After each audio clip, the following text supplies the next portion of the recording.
Hi, I want to talk about a subject that is occupying my mind and my time for a while now, and recently has been brought up to a public discussion. So the topic is relationships and power, and yeah. So I'm going to give you 3 examples of cases, of stories, of things that happened, and how society and culture is discussing those stories. All of these 3 cases or stories have happened between a man and a woman, and they involve sexual relationship in them. And each of these 3 cases, in my opinion, represent a lot of other cases that are similar.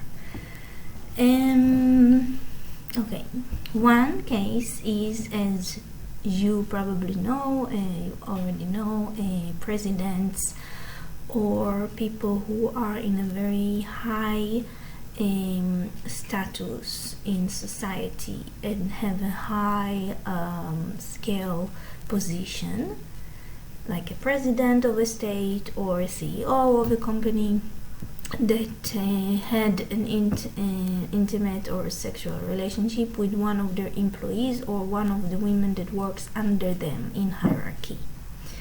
So this is one case. Another case is of a therapist and a patient. A therapist who was helping a patient recover or heal or therapeut sexual abuse in her past, and she had a relationship of a patient and a therapist with this man for several years, and the therapist had sexual relationship with this patient. That's a second case. And a third case is a husband and a wife, married couple, and the husband and the wife don't have a great relationship. They have a lot of fights, and then in one of these fights the man kills the wife with a beating or with a gun. So it's 3 different cases that are just examples to a lot of other examples that look like it, like this kind of story. And I separate them. So one is a president and or maybe an employer and an employee. The second is a therapist and a patient. And the third is a married couple. And in all these 3 examples I know I have been given, the man is the perpetrator, and the woman is the victim. That's because in most cases this is what happens. But of course I will say that it can happen also on the other, like on opposite gender roles.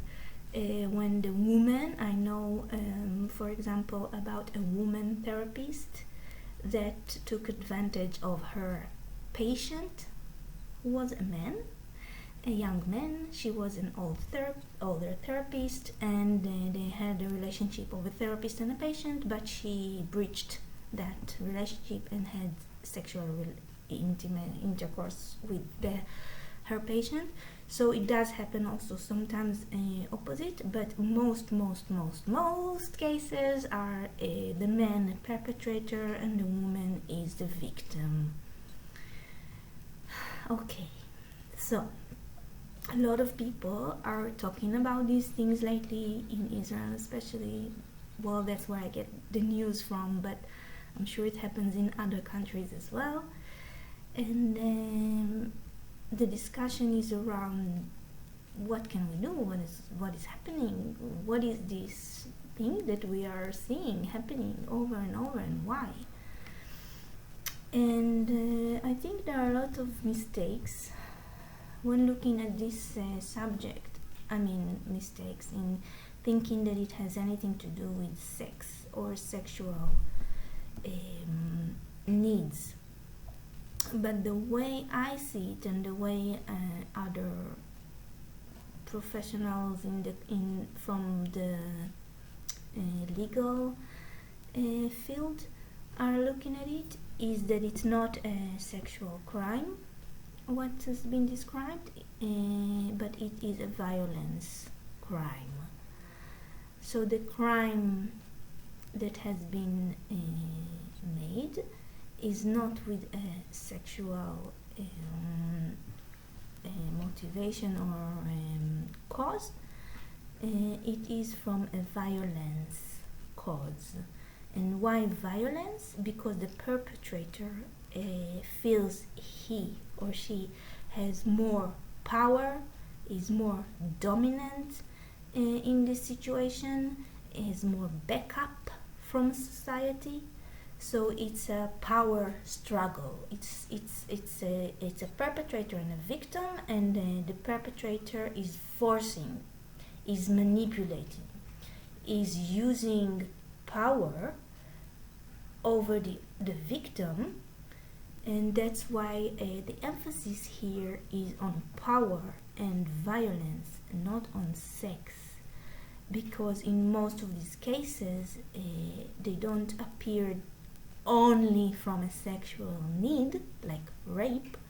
It doesn't come from merely a sexual need, but it comes from a need to be dominant.